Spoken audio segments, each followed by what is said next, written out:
Get up and do something. You just sit here all day? Useless." That was the voice of my daughter-in-law, Maria. I was sitting at the table, sipping my morning tea, when she burst in like a storm. I froze, staring at the steam rising from my cup, wishing it could hide me from the sting of her words. At 70 years old, after everything I had lived through, I never expected to be called useless in my own house. Behind her, leaning against the doorway, was my son Ambrose.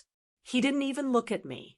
He kept his eyes on his phone, pretending not to hear, like he had trained himself to stay silent whenever Maria went off. That silence, it hurt more than her shouting. I wanted to answer.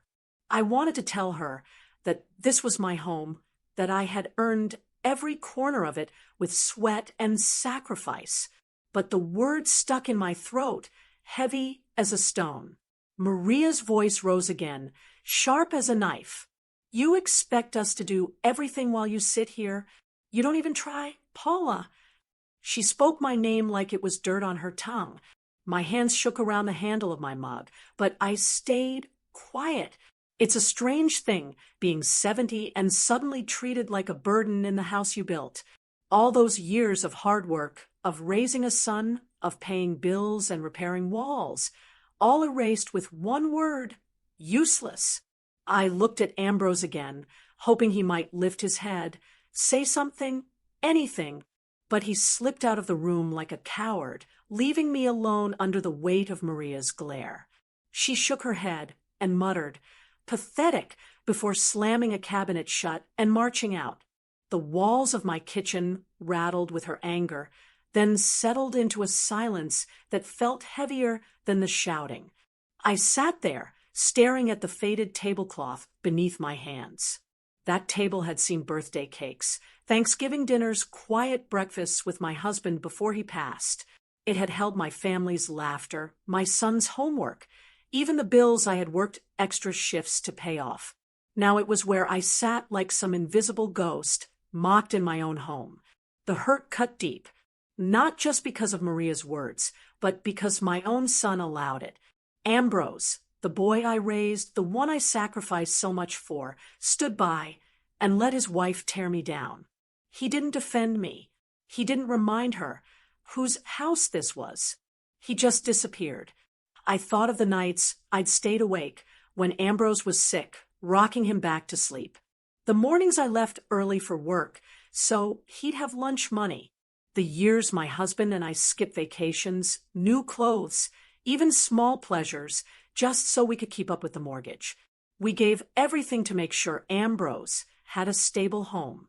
And here I was 70 years old, being told I was useless in that very home. The anger swirled with the sadness until something inside me hardened. I realized I had let their voices drown mine out for too long. I had let silence become my shield, but it was starting to feel more like a prison. That morning, sitting at that table, I made myself a promise. I might have stayed quiet in that moment. I might have let Maria think she had won. But deep down, I knew I wasn't finished yet. I had lived too many years, carried too many burdens, and fought through too many storms to let a woman like her define me.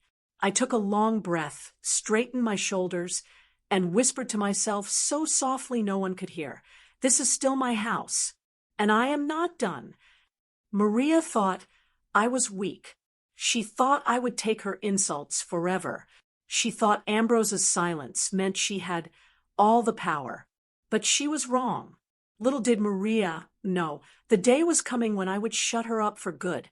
When Maria stormed out of that kitchen and left me sitting there with my cold tea, I found myself drifting back through the years. Sometimes when the present feels too heavy, your mind takes you back to where it all began. I was born and raised right here in Houston, Texas. My family never had much. My father worked at a plant, and my mother cleaned houses to keep food on the table. We lived small, but we lived honest. From a young age, I knew the value of hard work. I met my husband, Richard, when I was 20. He wasn't flashy or rich, but he was steady, kind. and he believed in building a life from the ground up. We married young, and before long, Ambrose was born. Back then, we didn't have much more than dreams, but Richard and I were determined. We worked day and night to buy a little brick house on the edge of the city. It wasn't much to others, but to us, it was everything. I still remember laying tile in the kitchen myself, scrubbing paint off my arms after painting the walls, and watching Richard dig in the yard to plant the pecan tree that still stands outside today. We skipped a lot to make those mortgage payments. No fancy dinners. No vacations to the beach. I wore the same winter coat for 10 years because we needed that money for Ambrose's school supplies. Richard often worked double shifts, and I took on sewing jobs at night just to make sure we never missed a payment. We said to each other, one day it will all be worth it. And it was. That house became our anchor, the one thing in this world that was truly ours. When Richard passed away 15 years ago, I thought I'd never breathe again. The silence in that house was unbearable at first. But after the shock, I found comfort in the home we built together. Every brick reminded me of our sacrifices, our laughter, and our love. My garden became my safe place. I planted roses by the front steps, kept tomatoes in the back, and watched the seasons come and go. That home gave me roots when I felt like I was drifting. For years after Richard's death, it was just me and that house. I cooked for myself, visited church on Sundays, and kept busy with neighbors. I wasn't lonely all the time, but I did miss having family close. Then Ambrose called one afternoon. He said, "Mom, we're having some trouble. Would it be okay if Maria and I stayed with you for a little while?" I didn't even hesitate. My son needed me, and the thought of having family in the house again warmed my heart. I told him, "Of course, Ambrose. This is your home, too." They moved in a week later. I remember cooking a big pot of stew that first night, thinking it would feel like old times. I even set the table with the dishes Richard and I had saved up for. I thought it would be wonderful, laughter in the kitchen again, footsteps in the hallway, a little life back in these walls. But it didn't take long for me to realize things weren't the way I imagined. Maria was different. She walked into the house like it belonged to her. She criticized the way I kept things, rolled her eyes at my cooking, and treated me like I was an inconvenience in my own home. At first, I brushed it off.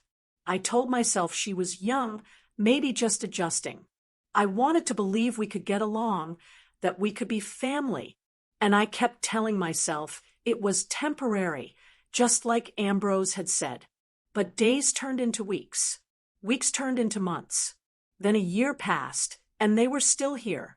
Somewhere along the way, the respect disappeared. Maria acted like she was the head of the house, and Ambrose, well, he never stood up to her. I told myself not to complain. I told myself to be grateful they were here, that at least I wasn't alone anymore. But deep inside, all I wanted was simple. I didn't need riches. I didn't need to travel the world. All I wanted was to live out my days in the home Richard and I built with a little peace, a little respect, and maybe a laugh now and then. That was my dream. Nothing fancy, just peace.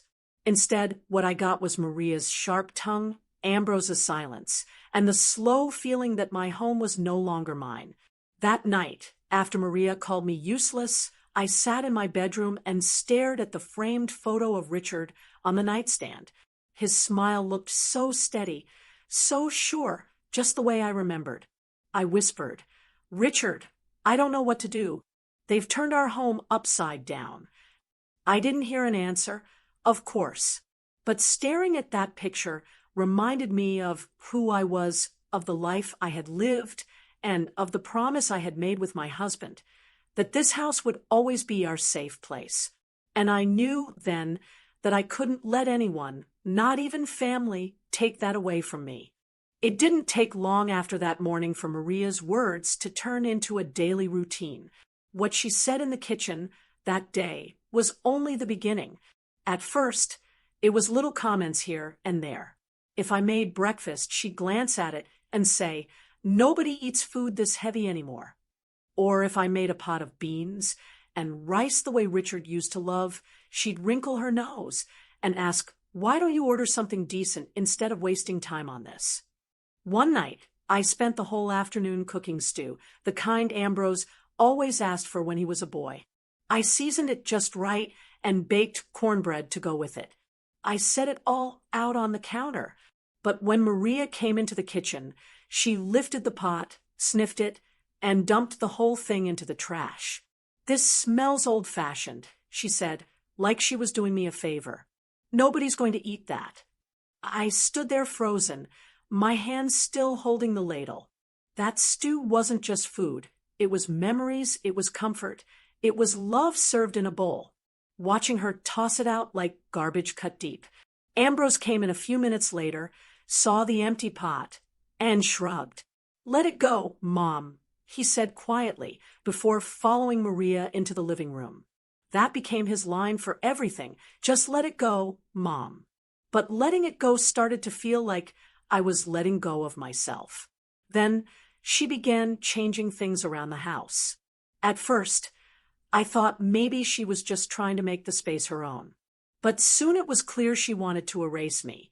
I'd wake up to find furniture moved around. My favorite rocking chair that Richard bought me was shoved into the garage without anyone asking. A quilt I'd made years ago disappeared from the couch. When I asked where it went, Maria told me she donated it because it made the living room look cluttered. Even the photos on the wall weren't safe. I came home from the grocery store one day to see several of our family pictures replaced by framed prints she'd ordered online. When I asked about the missing pictures, she laughed and said, "I'll put them back when we remodel. Right now, this house needs an update." Remodel? It wasn't her house to remodel. But Ambrose stayed quiet, as always. The worst part came when guests were around. Maria had a way of turning me into the punchline. One evening, she invited a couple of her friends over. They sat in the living room drinking wine, laughing loudly. I stayed in the kitchen, minding my own business, but I could hear every word. Maria told them, "Paula can't really manage on her own anymore. That's why we had to move in. If we weren't here, I don't know what would happen to her." Her friends nodded sympathetically, glancing toward the kitchen as if I were some fragile old woman about to crumble to dust. I wanted to walk in and shout, "I've been managing fine for years. I pay the bills. I keep this house. I live my life just fine without you." But the words stayed stuck. I didn't want to cause a scene. So I stayed quiet, folding laundry with tears in my eyes. The humiliation piled up like dirty dishes no one wanted to wash. Every day it was something new. And every time I looked to Ambrose, hoping he'd put a stop to it, he'd just say, "Let it go, Mom." But I couldn't let it go anymore. It felt like I was disappearing, like my presence in my own home no longer mattered. One afternoon, as I passed by the hallway, I heard Maria on the phone. Her voice was low, almost a whisper, but the words froze me where I stood. She said, "We need to get the house signed over sooner than later. The way things are going, it shouldn't be hard." I pressed my back against the wall, my heart pounding in my chest. Signed over? My house. The home Richard and I had spent our whole lives building. I didn't move, didn't breathe, just listened as she continued talking, laughing softly as though it were already a done deal. In that moment, I realized this wasn't just about disrespect anymore. This was about control, about power, about taking away the one thing in this world that still gave me comfort and dignity. And I knew then, deep down, that Maria had a plan to push me out of the very place I had sacrificed everything to build. That thought stayed with me long after she hung up the phone. and it was only the beginning of what I would discover. That night after hearing Maria on the phone, I couldn't sleep. I lay in bed staring at the ceiling, thinking about what she said, get the house signed over sooner than later.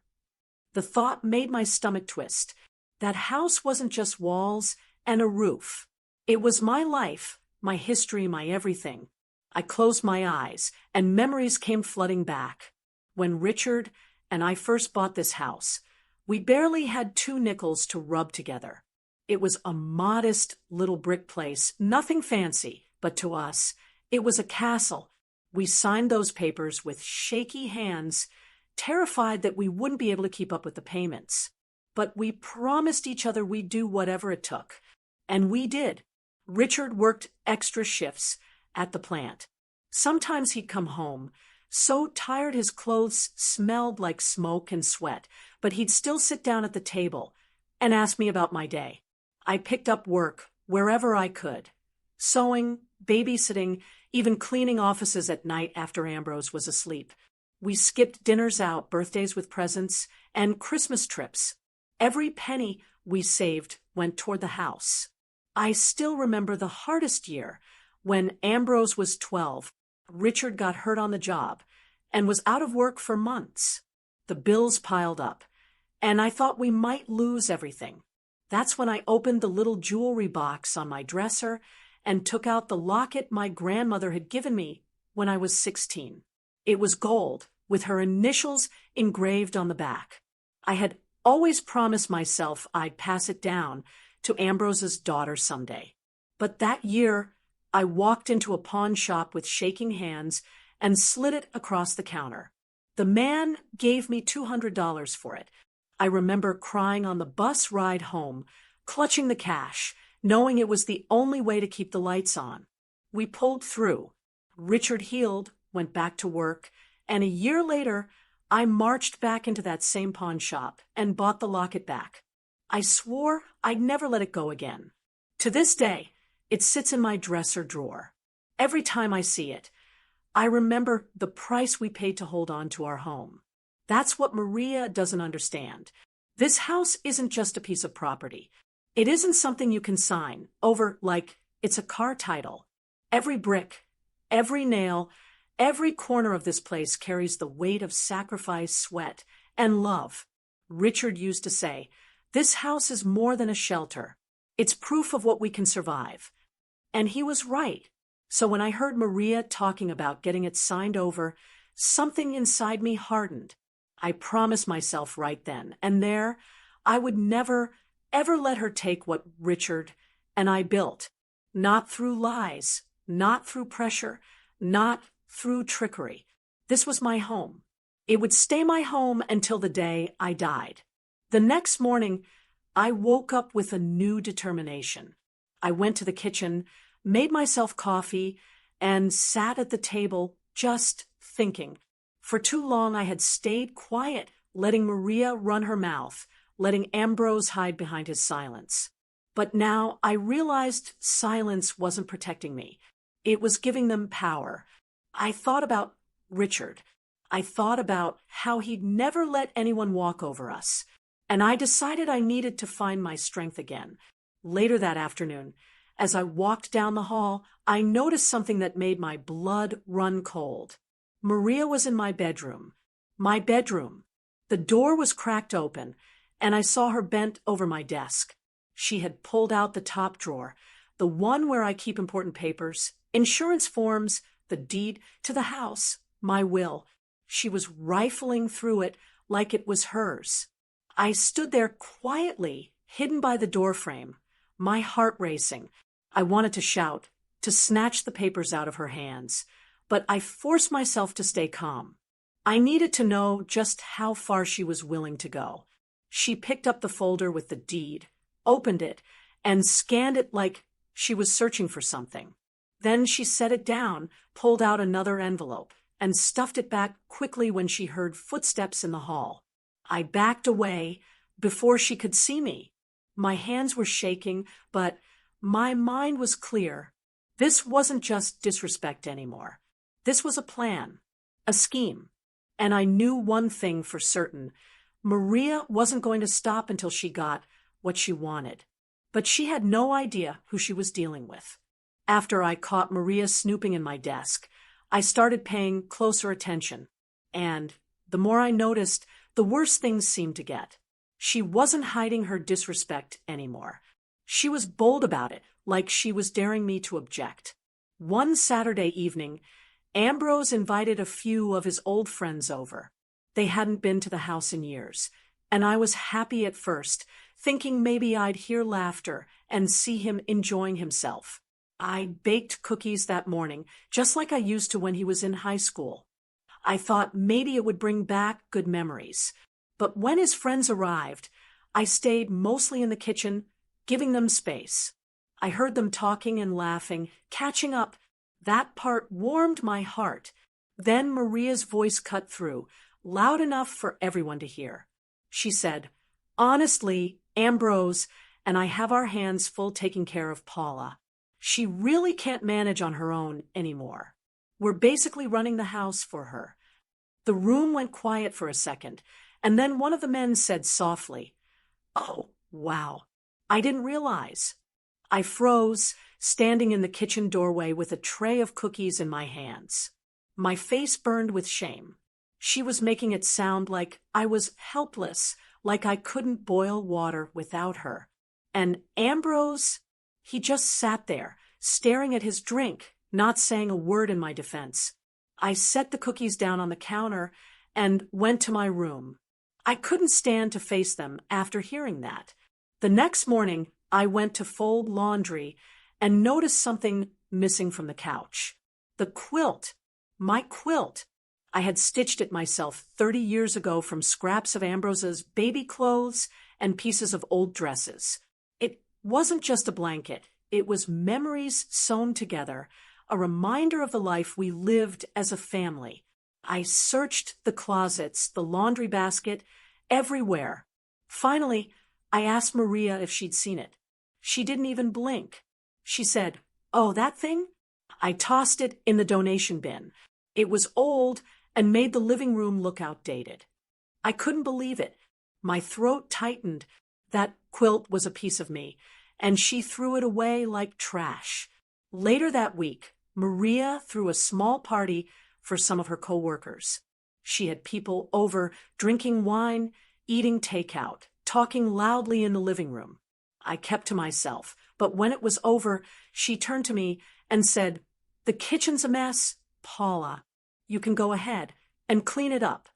Just like that, like I was her hired help. I looked over at Ambrose, who was already heading upstairs. He didn't even look back at me. So I stood at the sink, washing dishes while Maria laughed in the next room with her friends. My back ached, and my hands were pruned from the water, but I stayed quiet. That silence was starting to eat at me.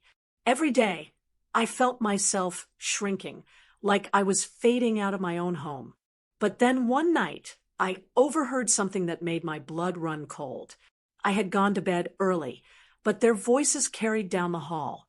Ambrose was talking to Maria in low tones.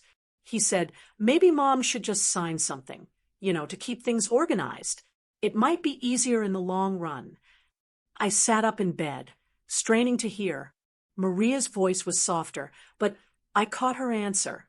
"Don't worry, I'm handling it. She won't even know what she's signing." I felt my heart thump, so hard it hurt. So that was their plan. They weren't just disrespecting me. They weren't just making me invisible. They wanted my signature on something important, something that could take away the house Richard and I had sacrificed for. I lay there in the dark, staring at the ceiling, my chest tight. For the first time, I realized this wasn't just family tension. This wasn't just about harsh words or thoughtless behavior. This was about something bigger, something dangerous. And if I didn't find out what it was soon, I might lose everything. After hearing Ambrose suggest that I sign something, I couldn't rest. I kept wondering what he meant, what papers Maria might be pushing behind my back. For days, my mind spun with possibilities. I started paying closer attention, noticing little things I had overlooked before. Maria spent more and more time on her laptop at the dining table. She would close the screen quickly if I walked by.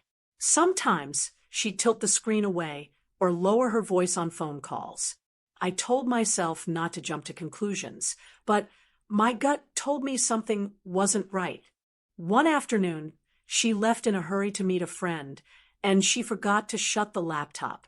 I went to grab a glass of water, and when I passed the table, the glow of the screen caught my eye. My hands trembled as I leaned closer. I knew I shouldn't look. It wasn't my business. But then again, it was my house. And if she was planning something involving me, I had a right to know. What I saw made my heart sink. There was a chat open, a message thread with her cousin. In one message, Maria had written, "Don't worry, I'll own the house soon. Ambrose is on board. She's too old to put up a fight." I read it twice, my stomach twisting into knots. Own the house. My house. The words blurred as tears filled my eyes. I scrolled up a little, and the messages were filled with her boasting about how Ambrose never questions her, about how she just has to get Paula to sign. I swallowed hard, my hands shaking as I reached for my old flip phone. The camera wasn't great, but I managed to snap a few pictures of the screen. My breath caught in my throat. I felt like my world was tilting. Then my eyes drifted to a document sitting right beside the laptop on the table. It was a stack of papers, half covered by a folder. Curiosity pulled me in. I slid the folder aside, just enough to see the top sheet. It was a power of attorney form. My name was printed on it, half filled, with blank spaces waiting for signatures. My knees went weak. I pulled out a chair and sat down before I fell. I stared at the paper, the weight of it pressing down on me. Maria wasn't just talking big. She was making it real. The form looked like something she had downloaded, maybe even planned to sneak in front of me one day. If I had signed it without reading carefully, she would have gained control over my property, my finances, over everything. I quickly pulled out my phone again and snapped more pictures. My hands were clammy, and I could feel sweat rolling down my back. Then I heard the front door open. My chest tightened as Maria's footsteps echoed through the hallway. I stuffed the papers back under the folder, closed the laptop halfway, and hurried to the kitchen, pretending I had been tidying the counter. "Did you touch my computer?" she asked casually as she set her purse down. I forced a calm smile. "No, I've been in the kitchen." She narrowed her eyes for a second, then shrugged and walked off. I gripped the edge of the counter, trying to steady my breath. That night, I sat on the edge of my bed with my phone in my hands, scrolling through the blurry pictures I had taken. The words were clear enough. "I'll own the house soon." And the power of attorney form left no doubt. Tears slid down my face. I had raised Ambrose in this house. I had poured my life into making sure he had a stable place to grow. And now, the woman he chose as his wife was plotting to strip me of everything Richard and I had sacrificed for. But as the tears fell, something else stirred inside me. A fire. I wiped my cheeks with the back of my hand and whispered into the stillness of the room, "Not this time. You won't win." For the first time in years, I felt my silence breaking. I might have been 70. I might have been tired, but I wasn't helpless. And if Maria thought she could steal my life's work without a fight, she was about to learn how wrong she was. The night I discovered Maria's messages and the power of attorney form, I barely slept. I kept staring at my phone, the blurry photos glowing back at me, proof that she was planning to take everything Richard and I worked for. By morning, I knew I couldn't carry this alone. For years, I'd kept quiet, thinking silence would keep the peace. But silence wasn't protecting me anymore. It was destroying me. I needed someone I could trust, someone who would believe me. That's when I thought of Doris Lane, my neighbor 2 houses down. Doris and I had known each other for decades. She was in her late 70s, sharp as a tack, and had worked as a paralegal before retiring. We'd shared cups of coffee, swapped garden tips, and leaned on each other after our husbands passed. If there was one person I could turn to, it was her. That afternoon, I walked down the street and knocked on her door. She opened it with a warm smile, her silver hair tied back neatly. "Paula," she said, "you look like you've seen a ghost." I stepped inside, my hands trembling. "Doris, I need to talk to you. It's about Maria and Ambrose." She led me to her kitchen table, poured us both coffee, and said gently, "Tell me everything." So I did. I told her about Maria's insults, about Ambrose's silence, about the quilt, the meals, the humiliation. And finally, I told her about the messages on the laptop and the power of attorney form with my name on it. When I finished, Doris sat back, her eyes steady on mine. "Paula," she said firmly, "you have more power than you think, but you can't let this go on. We need to fight back smart." Her words sent a shiver through me. Fight back. I hadn't heard those words in so long. Doris leaned forward. "First, you need to protect yourself legally. Update your will. Make sure everything is crystal clear about who gets what and when. Don't leave any room for tricks. Second, you need to start documenting every insult, every threat, every time Maria tries to push you. Record it, write it down, save it. Evidence is your shield." I nodded slowly, feeling something stir inside me, something I hadn't felt in years. Hope. "But Doris," I whispered, "what if Ambrose is part of this too? He's my son." Her eyes softened. "I know, Paula. That's the hardest part. But sometimes love blinds us to the truth. You can love him and still protect yourself. If he truly cares about you, he'll come around. If not, then at least you'll be safe." I sat there, clutching my coffee cup, letting her words sink in. For the first time in months, I didn't feel alone. Doris reached over and patted my hand. "I know a lawyer, George Patel. We worked together years ago. He's honest and sharp, and he won't let anyone push you around. I'll set up an appointment." My heart pounded. This was really happening. I wasn't just sitting in silence anymore. I was taking a step forward. "Thank you, Doris," I whispered, tears filling my eyes. She gave me a firm nod. "Don't thank me yet. Thank yourself for finally standing up. You're stronger than you realize, Paula. You just need to remember it." When I left her house that day, the air felt lighter. The weight on my shoulders had eased just a little. I walked back to my home with a plan forming in my mind. That evening, when Maria snapped at me for folding laundry the wrong way, I quietly pulled out my old phone and pressed record. Her voice, sharp and nasty, filled the room.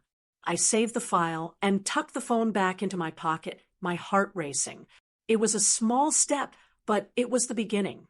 As I lay in bed that night, I replayed Doris's words in my head.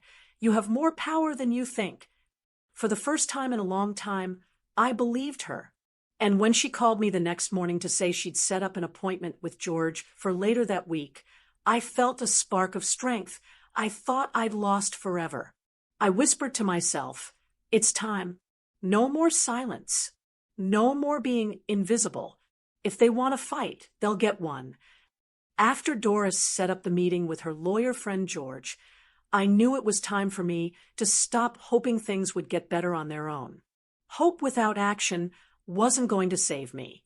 If Maria wanted a war, then I needed to be ready. The first step was evidence. Doris had told me to record everything, and I took that to heart. A few nights later, Maria caught me sitting in the living room watching one of my old shows. She crossed her arms and said, "You're nothing without us, Paula. This house should be ours already. Ambrose and I are the ones keeping things together, not you." Her words cut like a knife, but this time, instead of shrinking, I pressed the record button on my phone tucked in my sweater pocket. Her voice came through clear, every cruel syllable captured. I saved the file, labeling it Living Room, Thursday. I started doing that every chance I got. Whenever she belittled me, whenever she raised her voice, I quietly hit record. It felt strange at first, but with each file saved, I felt stronger. I wasn't just sitting there absorbing her abuse anymore. I was building a shield. The next step was protecting my papers. I couldn't risk Maria getting her hands on them again. One morning when the house was quiet, I gathered everything important. The deed, the insurance, my will, Richard's death certificate. I put them in a large manila envelope, slipped it into my old tote bag, and carried it down to Doris's house. She locked it away in her safe, giving me a small smile. "Now you can sleep easier," she said, and she was right. That night, I slept without waking every hour to check my desk drawer. Still, my nerves rattled as the day of my meeting with George approached. Doris came with me, sitting beside me in the lawyer's office as I laid everything out, the recordings, the pictures of Maria's messages, the snapshots of the power of attorney form. George adjusted his glasses, studying the papers carefully. Then he leaned back in his chair.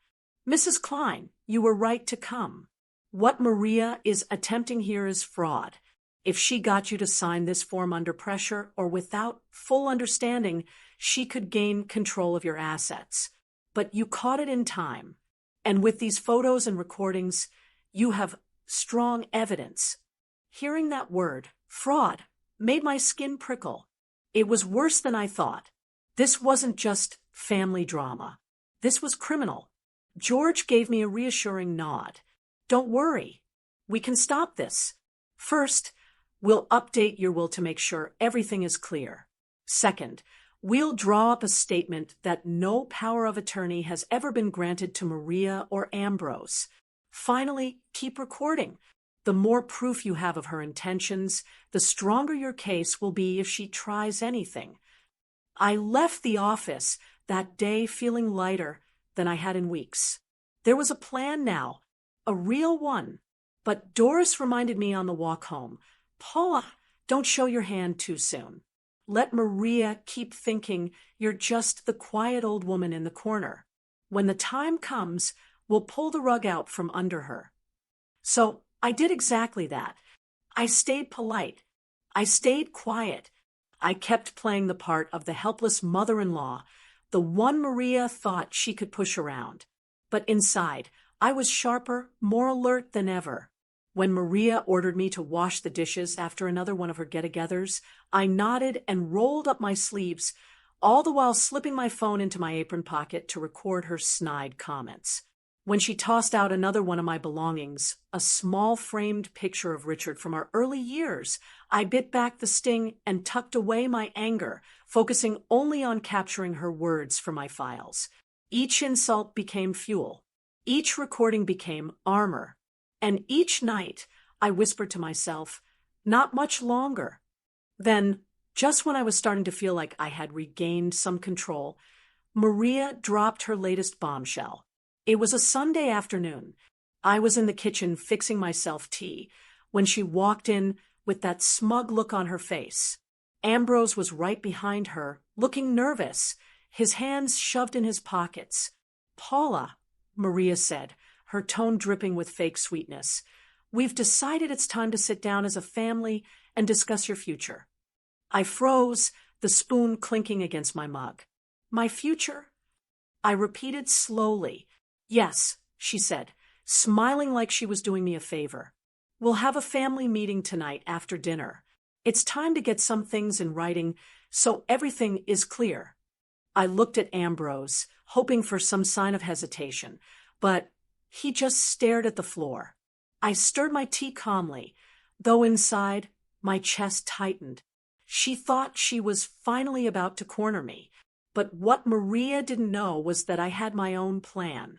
And when that family meeting came, I wouldn't be the one caught off guard. The so-called family meeting was set for Sunday evening. I spent the whole day steadying my nerves. Doris reminded me, keep calm, keep your evidence ready, and let Maria dig her own hole. I held her words close like armor. By 6 o'clock, the living room was arranged like Maria wanted it. She and Ambrose sat together on the couch, her chin lifted, his shoulders slumped. To my surprise, Maria's parents were there too, Diane and Frank. They sat stiffly in armchairs, clearly invited as witnesses. Doris walked in beside me, her face calm but firm, and right behind her was George, the lawyer she'd brought along. Maria's smile didn't reach her eyes.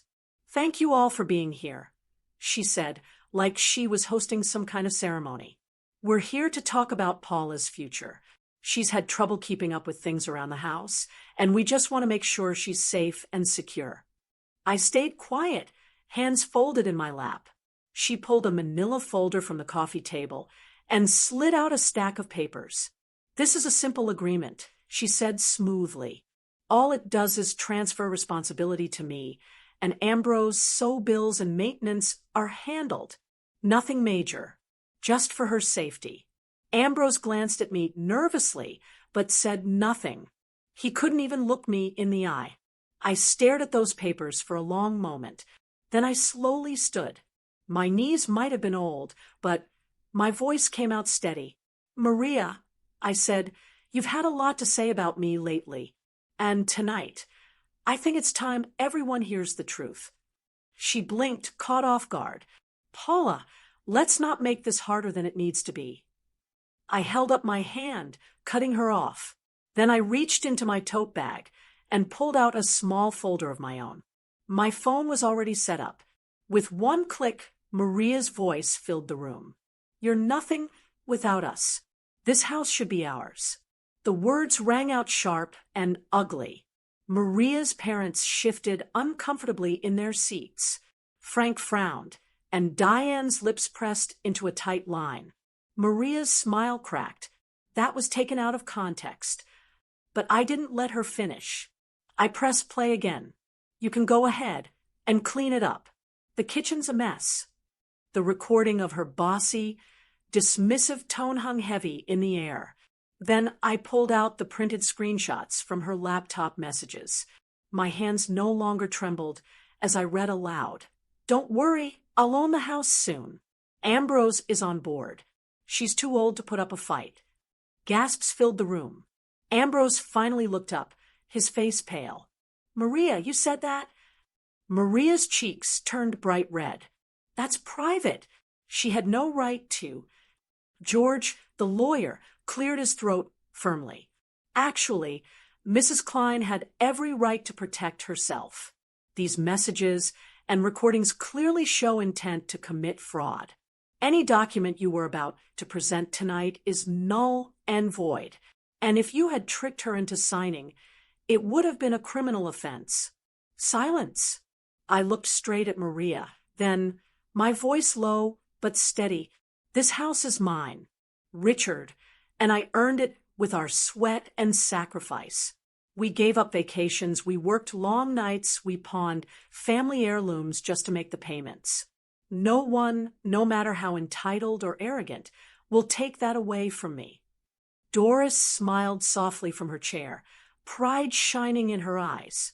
Maria's parents stared at their daughter, with embarrassment written all over their faces. Diane shook her head. "Maria, how could you? After everything Paula has been through." Ambrose slumped back into the couch, unable to defend his wife this time. Maria's lips pressed into a thin line. She tried to speak, but the words caught in her throat. Then, with a sharp movement, she shoved the papers back into the folder and stood. "This is ridiculous," she hissed. "I don't have to sit here and be attacked." She stormed toward the door, heels clacking against the hardwood, her parents trailing behind her in silence. Ambrose stayed seated, staring at his hands like a boy caught cheating on a test. The front door slammed shut, and the house went still. I looked around the room, then back at George. He nodded reassuringly. "You're safe now, Mrs. Klein." With this evidence, Maria doesn't have a leg to stand on. Keep your papers locked away, and if she tries anything again, we'll handle it. I let out a breath I didn't realize I'd been holding. My hands loosened, the weight finally lifting. For the first time in a long time, I felt like myself again, steady, firm, unshaken. Turning to Ambrose, I said quietly, "Son, I love you, but you need to think hard about who you've been siding with." He didn't answer, but his face told me he finally understood the damage done. That night, as I walked Doris and George out, I felt stronger than I had in years. I had faced the storm, and I had not broken. Maria had tried to silence me, to steal everything I held dear. But in the end, I shut her up for good. After Maria stormed out of the house that night, the air finally felt lighter. I sat down slowly, my hands resting on my lap, and for the first time in a long time, I felt peace settling back into my home. Ambrose stayed seated on the couch, staring at the floor. The silence between us was heavy, but it wasn't the same silence I had lived with for months. This silence was waiting for words, real words. Finally, he looked up at me. His eyes were red, and his voice cracked as he said, "Mom, I'm sorry." I let the words hang in the air for a moment. I had waited so long to hear them. He shook his head, running a hand through his hair. "I should have defended you. I should have seen what she was doing. I thought keeping the peace was better, but all I did was hurt you. I was weak." I studied him carefully, my heart aching but also softening. "Ambrose," I said quietly, "I raised you to be stronger than this. I raised you to stand up for what's right. You let me down, but more importantly, you let yourself down." He nodded slowly. "I know, and I want to fix it. I want to earn back your trust." I leaned back in my chair, letting out a long breath. Forgiveness doesn't come easy, especially when it's your own child who failed you. But he was still my son, and I knew holding on to bitterness would only poison me. "I forgive you," I said, finally. His shoulders slumped with relief. "But forgiveness doesn't mean forgetting. Things will be different from now on. There will be boundaries." He nodded quickly. "Anything you say, Mom." I looked him square in the eyes. "Maria is not welcome back in this house. Not now, not ever. I won't live under her roof of cruelty again." Ambrose swallowed hard. "I understand. I'll respect that." The words felt like a weight lifted. For months, I had been shrinking in my own home, but now I was standing tall again. The days that followed were quiet, almost too quiet, but I found comfort in the stillness. Doris came over often, bringing her sharp wit and warm presence. My church friends started calling again once they heard I was back at services. For the first time in a long time, I laughed at the little things. I tended my garden, pulling weeds with my hands in the dirt, and thought of Richard. I could almost hear him saying, "You did good, Paula. You stood your ground." One Sunday after service, a friend asked me, "How are you doing, Paula?" "Truly," I smiled, really smiled, and said, "Stronger than ever." Because it was true. I had walked through humiliation, betrayal, and fear, but I had come out standing with my dignity intact. And that's when it hit me. Dignity is worth more than silence.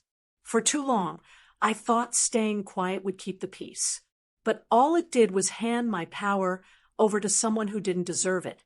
I may be 70 years old, but my voice still matters.